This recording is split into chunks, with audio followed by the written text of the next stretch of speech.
Hello, and welcome to the Clinical Care Options Infectious Disease Podcast. I'm your host, Sarah Anderson. This episode features content from an educational program titled COVID-19, Which Drug, When, and Why? Monoclonal Antibody Treatments. During this podcast, Dr. Gregory Huhn, Associate Professor in the Department of Infectious Diseases at Rush University Medical Center, an attending physician in the Department of Infectious Diseases at Cook County Health in Chicago, discusses the role of monoclonal antibody treatments in the prevention and treatment of COVID-19. For more information about Dr. Huhn and for a link to the full online educational program, including downloadable slides, please visit the link in the show notes for this episode. Now, let's get started and hear what Dr. Huhn has to say about monoclonal antibody treatments for COVID-19. Hi, I'm Dr. Gregory Huhn. I'm at Cook County Health as well as Rush University Medical Center section of infectious diseases. I'm also the vaccination coordinator for COVID-19 for Cook County Health. And today we're going to be describing the monoclonal antibody therapeutic options for COVID-19, which drug, when, and why. We'll start with a patient case. And this is really an aggregate of one of my patients. He's a 61-year-old male post-liver transplant patient. Successfully transplanted 10 years ago. This was due to decompensated liver disease from viral hepatitis B, which is now well controlled. Comorbidities include obesity. He has diabetes, insulin requiring, hyperlipidemia, and asthma. He's on immunosuppressive therapy with tacrolimus, as well as his usual meds to control his other comorbidities. He is obese with a BMI of 33, hemoglobin A1C 8.3. So diabetes not that well controlled. He has normal LFTs. His hepatitis B DNA is non-detected. He does have some renal compromise with an estimated GFR of 58. There's a little bit of background. During the pandemic, he was diagnosed with COVID-19, symptomatic with mild illness, not hospitalized. He did receive Cilgavimab, Bebtelovimab as an infusion, monoclonal infusion in December 2020 and fully recovered. He's been vaccinated now with 4 vaccines, again, immunocompromised. So with that 4th dose booster, the last one in February of 2022. And then he calls actually the clinic today to report an onset of a headache and fatigue for 2 days.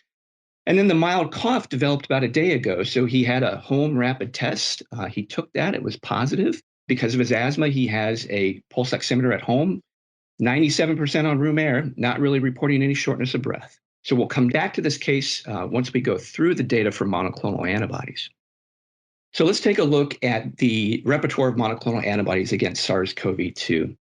We start with the spike protein. The spike protein, this is the business end of the virus. This is the point of contact with the ACE2 receptor on the epithelial cells, and this with an attachment to these receptors with 2 different types of spike proteins divided into S1 and S2. The attachment for S1, then that creates a conformational change in S2, allowing for that viral entry. The monoclonal antibodies interfere, block, or neutralize this interaction in this interface. We have several now monoclonal antibodies, beginning with Bebtelovimab, Etesevimab, Cilgavimab, Cilgavimab, and now some of the newer ones, Sotrovimab, as well as Bebtelovimab.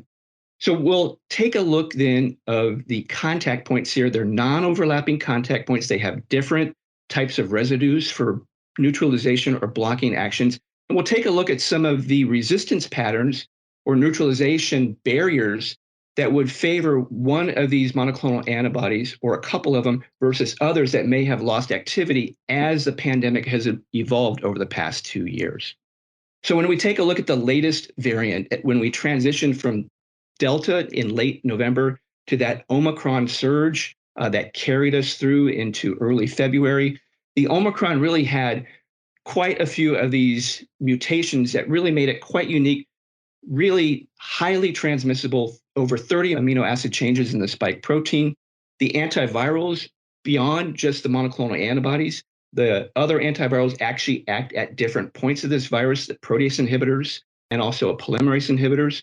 So we're going to concentrate our efforts for this discussion now on the monoclonal antibodies and those mutations that occur in the receptor binding domain that make the monoclonal antibodies potentially unique in neutralizing those points of contact at the ACE2 receptor. So there's subvariants for Omicron now. The big wave that we had was BA1, first in South Africa, swept through worldwide. Now we're seeing an emergence of BA2. And the important part about this is that at the receptor binding domain, there are 15 or perhaps 16 mutations. The predominant function is to bind with that ACE2 receptor, allows entry of the virus into the host cells, as we noted.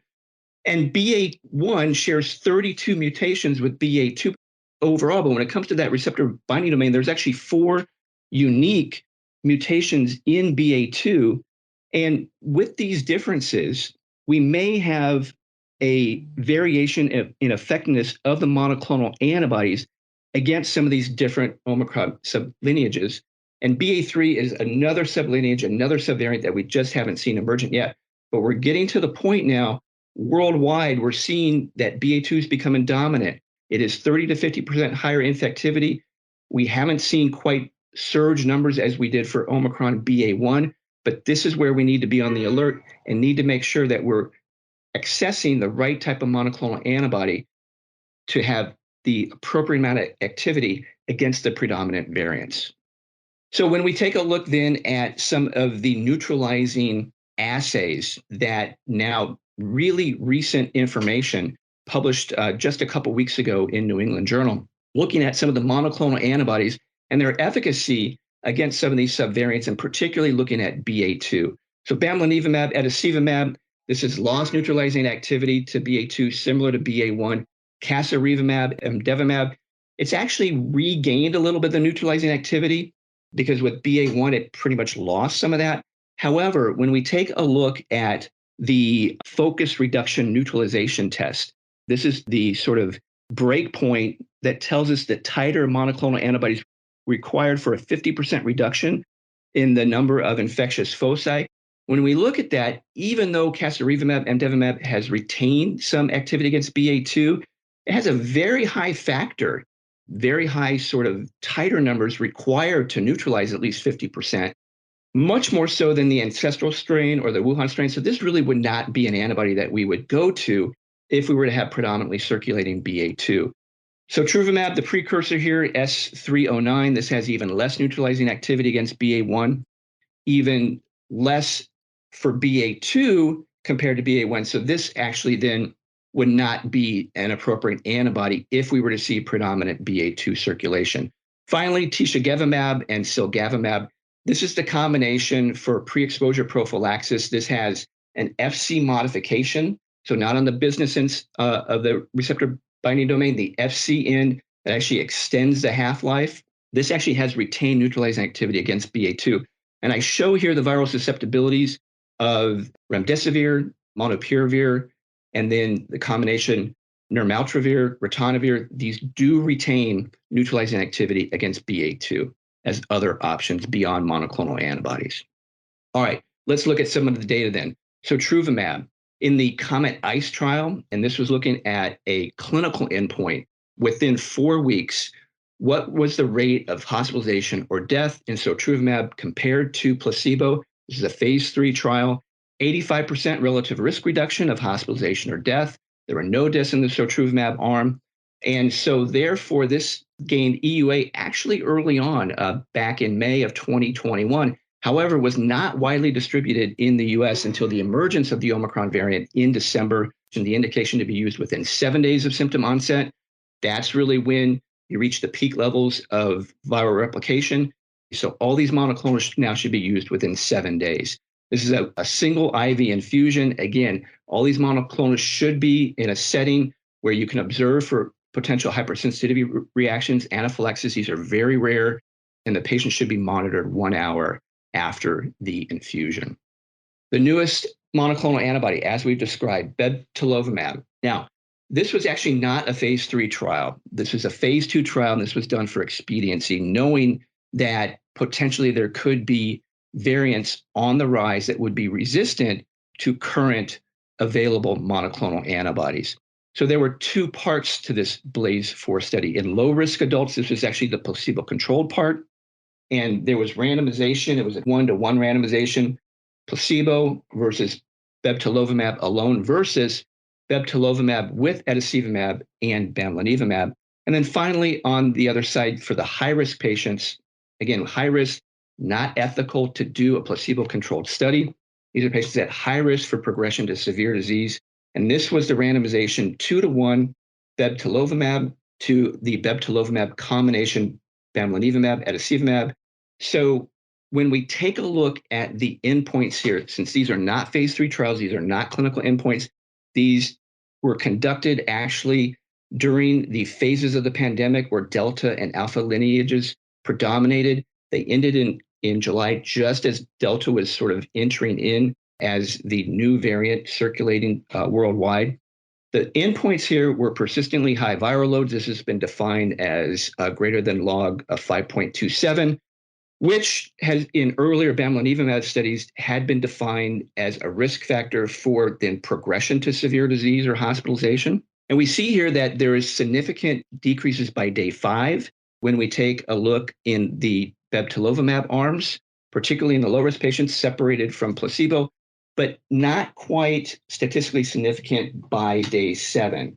I will note, however, that when we look at the actual percentages of those that had persistent high viral loads at day 7, it was 21% in the placebo arm versus 13% in the Bamlanivimab, etesevimab, Bebtelovimab arm versus 14% in just the Bebtelovimab alone. So absolute reductions in persistently high viral loads in the Bebtelovimab arms, but not quite statistically significant at the predefined 7-day endpoint. All right, and so then importantly then, when we take a look at the neutralizing activity by a pseudotype virus-like particle neutralization assay, again, just recently released when Bebtelovimab was indicated by EUA in the earlier part of this year, that we see that there's no fold change for reduced susceptibility in BA2 as compared to BA1. So good news for Bebtelovimab having retained activity to that BA2 subvariant. So the emergency use authorization now for Bebtelovimab is, again, with that non-hospitalized ambulatory patient, mild to moderate COVID-19, 12 years of age and up, with a confirmed positive test, symptomatic, at high risk for progression for severe disease. And again, notable, this should not be used if there is a non-susceptible circulating variant. But from the data we know now, BA1 as well as BA2, this should be an active monoclonal. Of note as well, patients hospitalized due to COVID-19, not eligible, but if you're hospitalized for another reason, hospitalized with COVID-19, not for COVID-19, those patients then would be eligible by the EUA standard. And again, patients who require oxygen or escalation of oxygen, that's moving more toward severe disease. So that's not quite in the mild to moderate category. Those patients would not be eligible. All right, so let's move on to the tixagevimab and Cilgavimab. This is actually, again, very important for those patients at high risk, COVID-19 negative, but have these clinical characteristics as part of their comorbidities, as part of their background, particularly immunocompromised conditions that put them at high risk. And this would be the type of therapy that we could offer them in addition to vaccination. Again, may not mount an adequate response to vaccination, passive immune activity through this IM injection of 2 separate monoclonal antibodies. Again, FC modification for long acting. These are given every 6 months. So the trial here, the PROVENT trial, randomized 2-to-1 in these high-risk patients. 75% of these patients fit within that high-risk category for severe disease. This was conducted pre-Omicron. So this was preventing COVID-19 illness within a 6-month period, 77% reduction, very highly statistically significant compared to placebo. So again, an important tool in an armamentarium now for prevention against COVID-19 for these very high-risk patients. So the EUA, this was granted in December, but really updated February 24th to double the dose.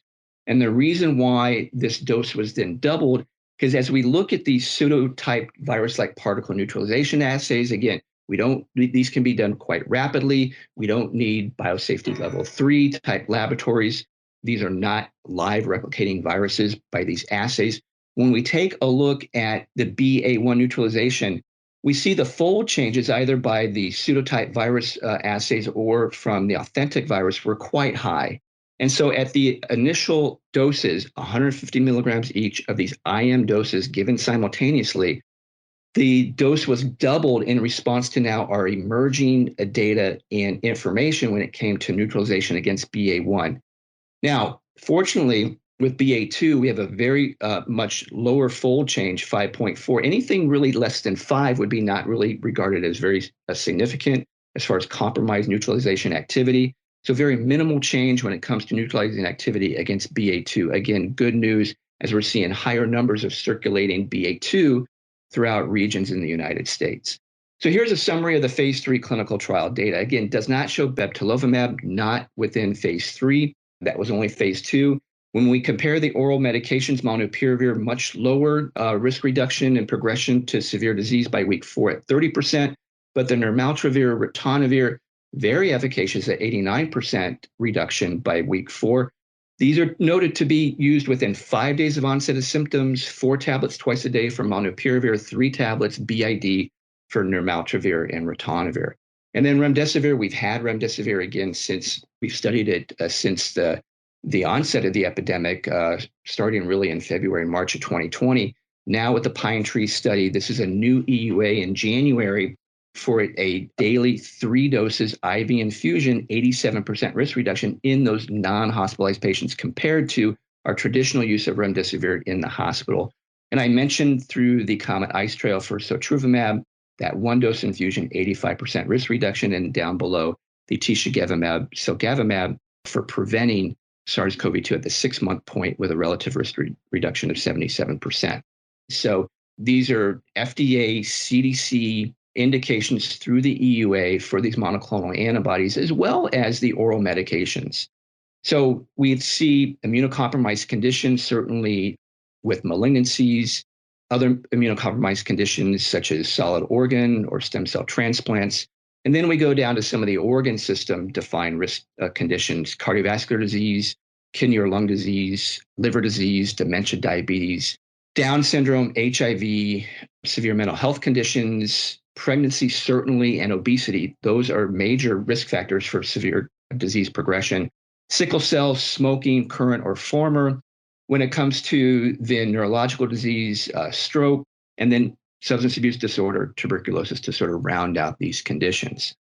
So recently, ASPR then has this clinical algorithm flowchart for those outpatient therapeutics. And it really starts with, is the patient hospitalized or not? And if they're ambulatory, if they have symptoms within 5 days or less, then there's the option for either monoclonal antibodies or the oral medications. If it's beyond 5 days, you need to be less than 7 days to be eligible for the monoclonal antibodies. Anything between 5 to 7 days, not eligible for the oral medications.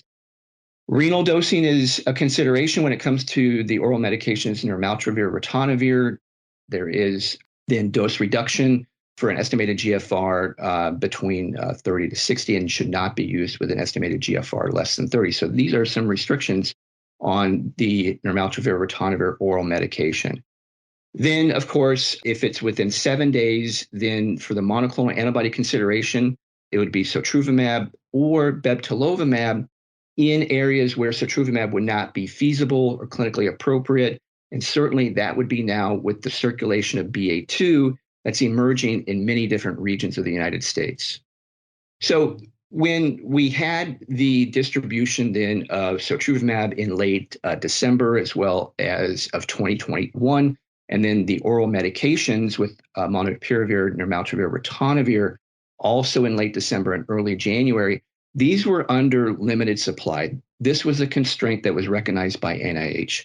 So as a prioritization for these outpatient therapies, there's a tier system, especially when there's a scarce supply. So those immunocompromised individuals not expected to mount an adequate immune response to vaccination for COVID-19, those would be the top tier patients. That's the priority group. And that's regardless of vaccination. Otherwise, if they had those high-risk conditions, 75 and older or 65 and older with additional risk factors, in unvaccinated, that would be sort of a tier 1B. Then you move down to tier 2, unvaccinated individuals at severe disease risk, not included in tier 1.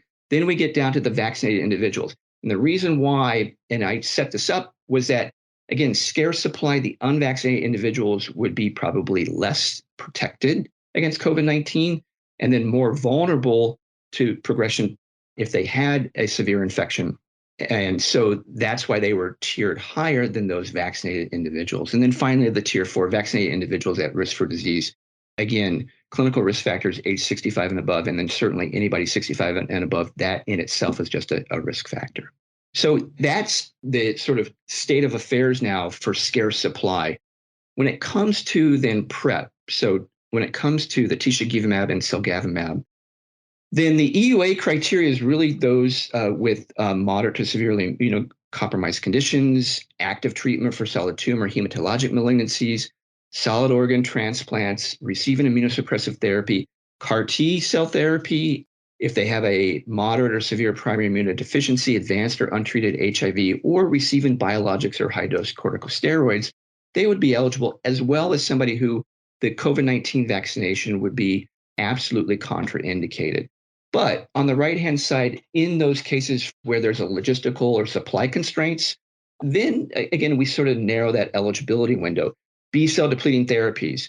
B-cell depleting therapies, patients would not be then regarded as having the ability to adequately mount that immune response for several months. So that would be a high priority to receive those IM injections. Those that are receiving these Bruton TACI inhibitors, again, CAR T cell therapies, hematopoietic stem cell transplant patients who have GVHD, hematologic malignancies, again, on active therapy, lung transplant patients, again, compromised lung functions.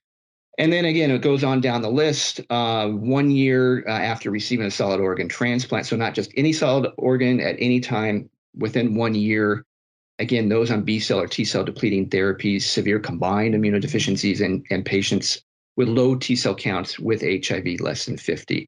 So many factors to consider in a time of constraints on supply. So here's an approach that we in the Chicago area then have adapted, again, for accounting for circulating BA2 versus BA1 Omicron subvariants, and then also the supply constraints. So certainly let's start with BA2 versus BA1. If the BA2 subvariant community level case rate is around 15 to 20%, then that's a time that you would say Bebtelovimab is the monoclonal antibody, and you would not use Sotrovimab. With constrained supply, then you would look at those most immunocompromised patients or patients with 3 or greater risk factors. Those are the patients you would favor monoclonal antibodies. And the reason why is that, one, you would give them immediate passive immunity because they just may not have that ability to mount their own response. And we know that that does not interfere actually with the B-cell activity, germinal cell activity in the host to generate their own endogenous response if they were to mount that response. And now that we know that, there's no actual time frame for when you can actually vaccinate. So that 90-day waiting period between monoclonal antibody and vaccination, that now has been eliminated. And then the third factor is that potentially those immunocompromised patients may shed virus for a longer time.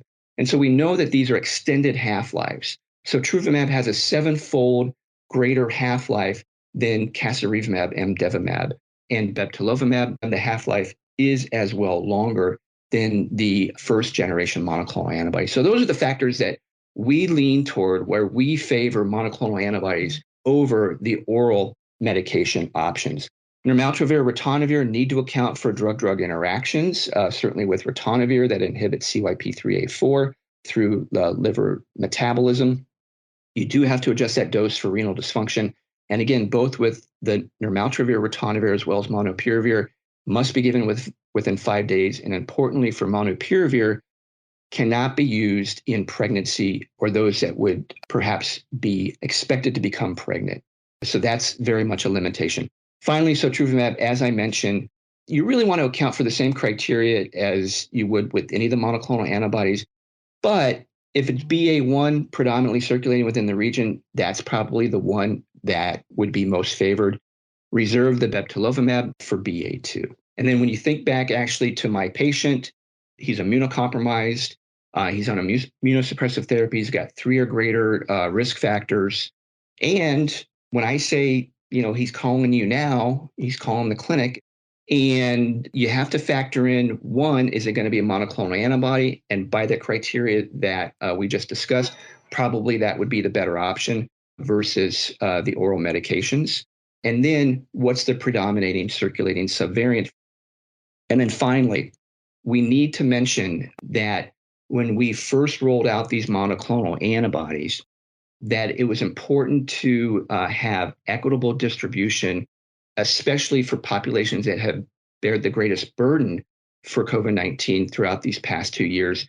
And these have primarily been communities of color. And so the CDC, through the PCORI network or PCORNet, this is the National Patient-Centered Clinical Research Network, analyzed electronic health records among 41 healthcare sites that were participating within the PCORNet system.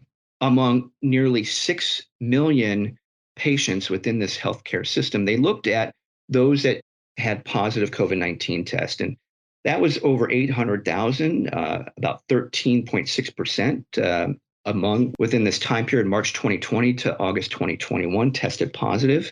This is about 3% of all positive results reported to the CDC. And within this PCORNet system, these were patients similarly within demographics to those included in all the CDC case data by age, sex, race, and ethnicity. And then when they broke it down to the race and ethnicity differences, there were some significant differences in the use of monoclonal antibodies between ethnic and racial groups. Hispanic patients received the treatment 58% less than other non-Hispanic patients. And then patients who were Asian, Black, or in other race categories, these received therapies 48%, 22%, and 47% less often, respectively, than white patients. And so possible factors, well, access to testing, insurance status, transportation challenges, lack of primary care providers, these are social determinants of health that we see again and again in our patients that are, again, have potentially more comorbidities and less access to healthcare. Perhaps supply chain issues within these areas, perceived effectiveness on either the patient end or on the provider end, or treatment hesitancy, again, both from providers maybe not recognizing the beneficial attributes or access to these monoclonal antibody therapies, or even on the patient end. But the CDC, in their conclusion, highlighted that these disparities, so the highlights disparities as a priority for intervention, and that these data can guide strategies aimed at more equitable COVID-19 outcomes, and that policies, resources, and programs addressing the specific needs of served populations, institutions, and places can accelerate progress towards greater health equity. So as far as take-home points, we've seen here within these data in our use now, again, since November of 2020, and now through the evolution of subvariant circulation, as well as then the expediency for when we can recognize changes and perhaps decreased efficacy in these monoclonal antibodies and get new monoclonal antibodies up through more rapid processes of emergency use authorization, that with many of these antibodies that have completely lost these neutralizing activities against Omicron, that depending on the geographic regions where there are circulating variants and subvariants, that we should be able to select the correct or the most effective monoclonal antibody now with the data at hand. So Bebtelovimab has retained activity against Omicron BA2. Sotrovimab retains that activity against BA1, but loses the activity against BA2. And then finally, importantly, for those very high-risk immunocompromised patients, for pre-exposure prophylaxis, tixagevimab, Cilgavimab, there's reduced activity against BA1, not against BA2, but now we have that higher dose where those patients, if they've already received the initial dose, they need to come back to get them up to that 300 milligram dose for both of these monoclonal antibodies. And finally, efforts to reduce racial and ethnic disparities with equitable outpatient COVID-19 treatment, access practices, and supportive systems really are urgently needed as now we still move through now into year 3 of this pandemic. Thank you very much to Dr. Huhn, and thank you to our listeners for joining in. As a reminder, to view the full COVID-19 Which Drug, When, and Why program on the Clinical Care Options website, click on the link in the show notes for this episode. And please be sure to check back regularly for more episodes on important infectious disease topics. Thank you.